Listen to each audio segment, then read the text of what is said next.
Ya, Assalamualaikum. Perkenalkan, nama saya Taufik Haji Susanto. Di sini saya akan presentasi tentang buku saku K3 PT Univer di bagian kosmetik. SMK 3 tentang peraturannya SMK 3. Unit 1, pemenuhan perundangan K3, dasar hukum. Dasar hukumnya adalah UU nomor sekian. Di sini ada penjelasannya keselamatan kerja. Di situ pemenuhan perundangan itu kayak keselamatan kerja, ketenaga kerja, peraturan pemerintah, Permenaker, terus dukungan pendukung untuk memenuhi perundangan K3 itu ada kayak JSA, hiraknya SDS gimana, safety permitnya gimana, terus tanggung jawabnya gimana, pengusaha itu kebijakan sama dana K3, manajer itu implementasi SOP K3, P2 K3 adalah program audit K3. Nah, pekerja itu mematuhi SOP dan melapor bahaya jika pekerja tidak mematuhi SOP, maka SP1, SP2, SP3 pecat. Lanjut, masalah umum biasanya yang terjadi penyelesaian masalah K3.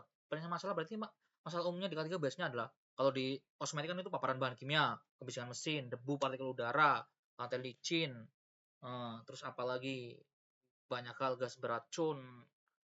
Langkah penyelesaiannya itu diidentifikasi bahayanya bagaimana. Oh, ini tingkat bahayanya nih tinggi atau rendah, terus APBD-nya gimana? Oh, APBD-nya ini ada yang rusak. Nah, perbaikan APBD, terus ventilasinya, oh ini ventilasinya rusak. Nah, diperbaiki. Terus perawatan mesinnya secara rutin, terus moldingnya buat mengolahnya, terus pemasangan rambu SOP-nya diterapkannya strategis yang bisa dilihat oleh para karyawan. Nah, dukungan penyelesaian masalah ini, dukungannya itu adalah konsultasi dengan P3K, diskusi antara supervisor dan pekerja, laporan disnaker jika perlu, komunikasinya bisa melalui talkback meeting atau laporan tim K3. Oke, lanjut. Unit 3, komunikasi dan konsultasi. Tujuannya komunikasi dan konsultasi itu apa ya? Agar semua hal yang ada dari perusahaan tersebut terkomunikasi dengan baik, perlaporannya dengan baik, dan penyelesaiannya dengan baik. Nah, tujuannya menyampaikan informasi K3 ke semua pekerja dan manajemen. Metode formal itu bisa melakukan rapat mingguan, talkback meeting, terus pelatihan sosialisasi K3 agar pekerja seluruh personil itu paham tentang K3 dan bisa melewat surat edaran atau email nanti untuk mengirim. Metode formalnya diskusi langsung antara supervisor pekerja, bisa menggunakan grup internal. Oh, di sini tempatnya licin, di sini paparan gas kimia berbahaya, ventilasinya kurang, laporkan saja. Nah, terus tujuannya adalah untuk semua pekerja itu paham prosedur K3, masalah terselesaikan dengan cepat. Oke, kita lanjut. Unit keempat, kontribusi penerapan K3, audit monitoring. Nah, untuk penerapan K3 itu audit berkala, mingguan, bulanan, tahunan, checklist K3, inspeksi lapangan, bagaimana pengelolaan ketidaksesuaian.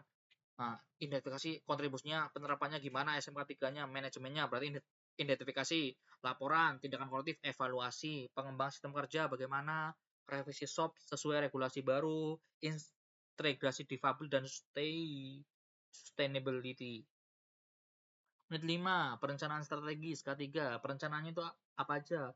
Identifikasi kebutuhan dan prioritas K3 dengan manajer, yang paling prioritas itu apa dulu, diutamakan dulu. Terus memasukkan indikator K3 ke rencana strategis perusahaan. Rencana strategis perusahaan seperti apa kita masukkan.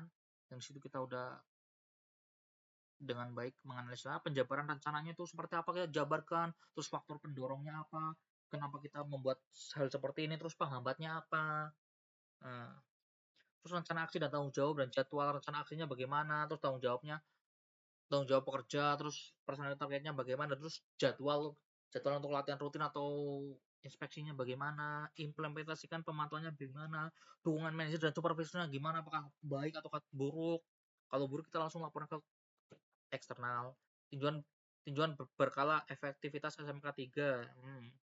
Di sini ada unit 6, prinsip manajemen risiko, tanda wajib penggunaan APBD, ada sarung tangan, kacamata, masker, kalau kita molding kan, sarung tangan takut nanti bayi terpapar kena tangan lecet, buat kepala, bila perlu telinga buat menutup, sepatu, kaos kaki, baju kerja, pelindung muka, identifikasi bahaya, data eksternal, regulasi standar, internal, inspeksi, laporan insiden.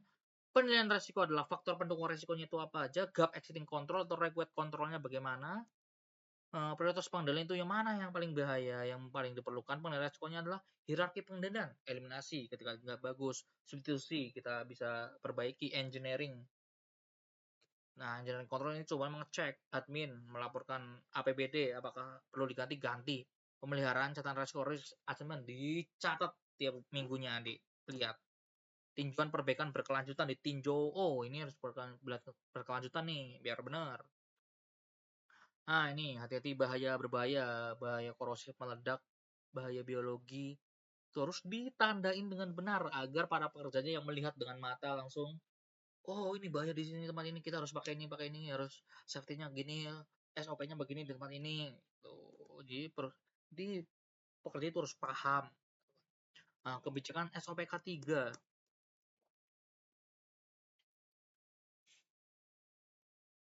Unit pengembangan pendekatan sistematik dalam mengelola. Analisis K3, kebutuhan sistematikanya apa aja, motivator internal, regulasi, sertifikat ISO yang diperlukan. Nah, diimplementasikan ke dalam internal. Internalnya adalah komitmen manajemen untuk menjalankan SMK3, K3 dengan baik. Budaya K3-nya harus dijalankan oleh seluruh anggota yang ada di perusahaan. Perencanaannya gimana, elemen SMK, apakah sesuai regulasi dan kebutuhan sheet masing-masing tempat, identifikasi kebutuhan spesialis K3 di berbagai tempat gimana, pengembangannya bagaimana, kebijakan SOP SMK 3-nya bagaimana, pelatihan sumber daya, kayak rencana strategis, implementasi dan evaluasi prioritas tindakan dan monitoring, laporan rutin dan rekomendasi perbaikan. Oke.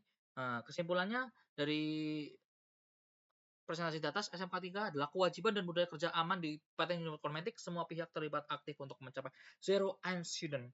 Jadi, SMK 3 disusun agar untuk mengurangi resiko dan resiko kecelakaan untuk agar karyawannya nyaman, terjaga keselamatannya, bekerja dengan sangat overpower, semangat, fasilitasnya lengkap. Nah, terima kasih. Wassalamualaikum warahmatullahi wabarakatuh. CTR.